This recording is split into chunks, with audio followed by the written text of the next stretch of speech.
नमस्कार दोस्तों, डॉक्टर भाटिया चंडीगढ़ से लाल किताब और वैदिक की 7 कड़ियों पे मैं अभी तक आपको प्रकाश बांट चुका हूं। आज मैं बात करता हूं 8वां घर। 8वां घर बड़ा रहस्यपूर्ण घर है। कहने को तो ये लिखा जाता है और सुना जाता है और पढ़ा जाता है कि ये मौत का घर है, शमशान का घर है। लेकिन इस घर के अंदर ऐसे ऐसे चमत्कार हैं कि आप अगर ज्योतिष के स्टूडेंट हैं और कुंडलियों का अध्ययन करते हैं तो अमिताभ बच्चन की कुंडली, रामकृष्ण परमहंस की कुंडली, ओशो की कुंडली, इनको स्टडी कीजिए। आप देखिए 8वें घर के अंदर 4-4, 5-5 ग्रह पड़े हैं और उन ग्रहों ने कितना हाइट्स तक इन लोगों को पहुंचाया है।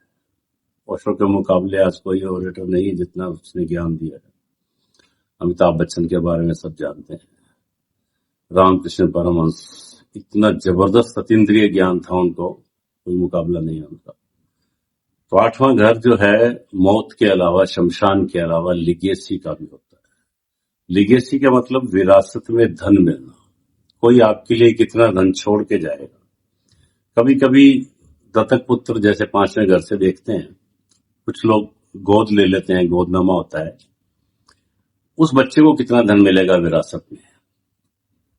थोड़े दिन पहले, कई साल पहले न्यूज आई थी कि किसी महारानी ने अपने ही एक अकाउंटेंट को अरबों की प्रॉपर्टी दान में दे दी। शायद गुमानमल लोडा या कुछ ऐसा, जो भी नाम था उनका, आई डोंट नो।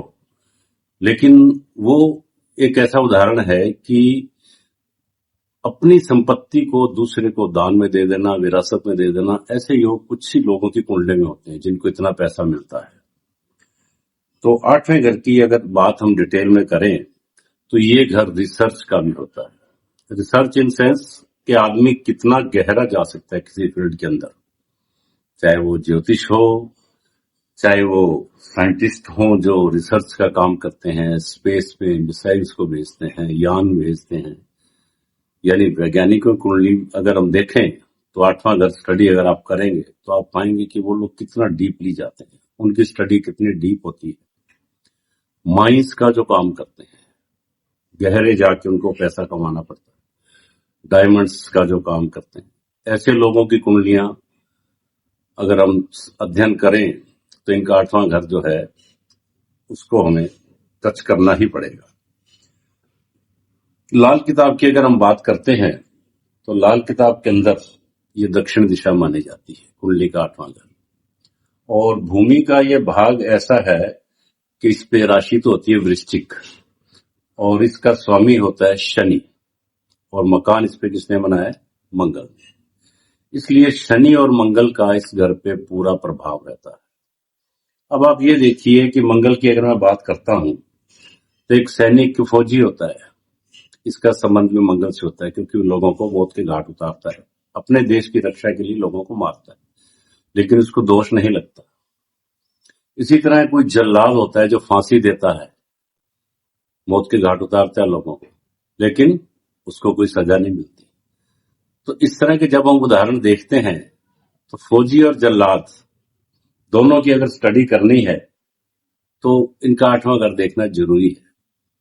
डेफिनेटली ये जो लोग हैं, इस तरह के लोग, यानी फौजी हो गए या इस तरह के जल्लाद हो गए, इनकी कुंडलियों की अगर हम तुलनात्मक अध्ययन करेंगे तो 8वें घर के अंदर मंगल का बड़ा जबरदस्त प्रभाव होता है। इसके साथ साथ तीसरा घर भी देखना पड़ता है क्योंकि 8वां घर मौत का है और तीसरा घर भी मौत का दरवाजा है। दूसरा घर जैसे मैंने बताया कि जन्म का है, आने का और जाने का दूसरा घर है, तो तीसरा घर मौत का भी है। तो यहां पे तीसरे घर में कारक हमने बोला था कि मंगल है, तो मंगल अगर तीसरे घर में कारक होके इफेक्ट अपना नहीं देगा, डॉक्टर है, सर्जन है, चीर फाड़ करके दिल को निकालता है, हार्ट के ऑपरेशन करता है, दिल चाहिए, कलेजा चाहिए ऐसे कामों के लिए, तो ऐसे लोगों की कुंडलियों के लिए हमें तीसरा और 8वां दोनों घर ही जो है वो स्टडी करने पड़ते हैं। इसके अलावा बूचड़ खाना, जहां पे कि पशु कटते हैं, बूचड़ खाने की भी अगर हम स्टडी करते हैं तो वहां पे जो लोग काम करते हैं उन लोगों का भी 8वां घर जो है काफी प्रभावी माना जाता है। आठवां घर क्या होता है कि हमारे जिंदगी में आने वाली जितने भी अशुभ स्थितियां हैं जो कि हम एक्सपेक्ट नहीं करते, उनका वर्णन हमें करता है। और हमारे मकान के अंदर के हिस्सों में मकान की छत और जहां हम खाना बनाते हैं उसका संबंध भी आठवें घर से होता है। और हमारे शरीर के अंदर पित्त, जो बॉडी के अंदर पित्त बोलते हैं जिसको, उसका भी प्रभाव आठवें घर से ही नजर आता है। यानी गर्मी की मात्रा शरीर में कितनी है, खाने को कैसे पचाएगा या नहीं पचाएगा, यह भी हमें आठवें घर से देखना पड़ेगा। अब आपको एक रहस्य की बात और बताएं कि आठवें घर में शुक्र आ जाए तो ऐसे व्यक्ति के पराई औरतों से भी संबंध बढ़ जाते हैं। कुछ और भी ग्रह ऐसे हैं जो कि आठवें घर के अंदर अगर आ जाते हैं तो ये पता लगता है कि दूसरी औरतों से संबंध उस व्यक्ति के कैसे होंगे या अपनी पत्नी के संबंध उसके दूसरे लोगों से कैसे होंगे, यह भी हम आठवें घर से देखेंगे। ये बड़ा रिसर्च का पॉइंट है जो मैं आपको अभी ज्ञान देने जा रहा हूं। दूसरी औरतों का जहां तक संबंध है, शुक्र किसी भी कुंडली में नीच का हो, छठे में हो, आठवें हो, 12वें हो, दूसरे में हो, लग्न में हो, सप्तम में, ऐसी कुंडलियों में मेरी स्टडी ये है, मेरा रिसर्च ये कहती है कि इन लोगों की लाइफ में ना चाहते हुए भी कोई ना कोई औरत एक्स्ट्रा मैरिटल अफेयर जिसको बोलते हैं जरूर आती है। ये बात भी अनुभव में आई है कि ऐसे शुक्र के ऊपर अगर गुरु का प्रभाव हो तो ऐसा व्यक्ति चाह के भी गलत काम नहीं कर सकता। ये भी एक स्टडी का पॉइंट है। तो आप इन पॉइंट्स को गौर कीजिए। अगर आप ज्योतिष के स्टूडेंट हैं तो आप ये देखिए, इन चीजों की अध्ययन कीजिए। और ये भी निश्चित है कि जैसे मेष लगन की कुंडली है तो सप्तमेश शुक्र हो गया। अब शुक्र अगर आठवें घर में आ गया तो मोस्टली मेरी स्टडी तुलनात्मक यही है कि ऐसे लोगों की पत्नी की मृत्यु पहले होती है। ये भी एक रिसर्च का मैटर है। अब बात करते हैं कि ये घर उम्र के उस हिस्से से संबंध रखता है जहां आदमी में साधुपन होने की संभावना उत्पन्न होती है। जैसे दूसरा घर देखा हमने 1 से 25 साल का, फिर चौथा घर हमने देखा कि वो उम्र का बीच का हिस्सा वो अपना कैसे निकालेगा। और ये जो हिस्सा है आठवां घर, इससे ये पता लगता है कि आदमी में साधुपन की संभावना यानी संन्यास की ओर मुड़ने की संभावना कितनी है। इस घर का जो अध्ययन करें तो इन बातों का पता लगाया जा सकता है। अब साधुपन की बात चली तो ये भी आपको बता दूं कि वृश्चिक लगन की जो कुंडलियां हैं या वृश्चिक राशि अगर किसी कुंडली में बहुत प्रभावी है या शनि और गुरु का संबंध कुंडलियों के अंदर है, खासतौर से 9वें घर में जिसको परवज्या योग बोलते हैं, ऐसे लोगों के साधु होने की संभावना बड़ी जबरदस्त रहती है। तो ऐसा मैंने तुलनात्मक अध्ययन में पाया है कि जिन लोगों का आठवां घर इन ग्रहों से प्रभावित रहता है उनमें विरक्ति की संभावनाएं बहुत जल्दी आती हैं और वो घर बार छोड़ के नियो संन्यास की ओर बढ़ते हैं। इसलिए इस घर को संन्यास की अवस्था का घर भी कह सकते हैं, उपदेश देने का घर भी कह सकते हैं। हमारे भाग्य के लिहाज से अगर देखें तो इस घर को किस्मत के धोखे का घर कहते हैं। यानी कितने धक्के इंसान को मिलेंगे लाइफ के अंदर, कहां कहां से मिलेंगे, कैसे कैसे मिलेंगे। एक तो दुनिया धक्के देगी और एक उसको रोग कितने परेशान करेंगे, उसकी मृत्यु का कारण क्या बनेगा।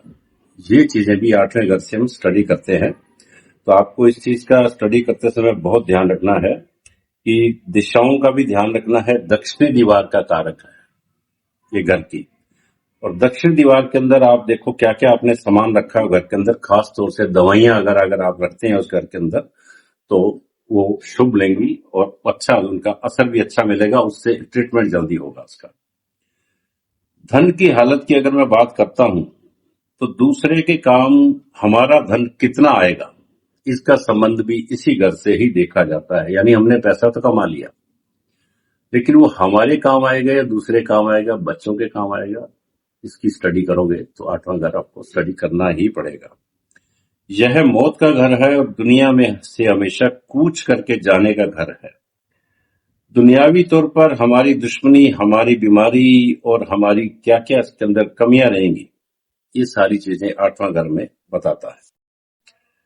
आठवें घर के बारे में अगर बात करें तो ऐसे व्यक्ति का मकान शमशान भूमि जैसा होगा या वीरान होगा, इसकी स्टडी भी हम जो है 8वें घर से ही करते हैं।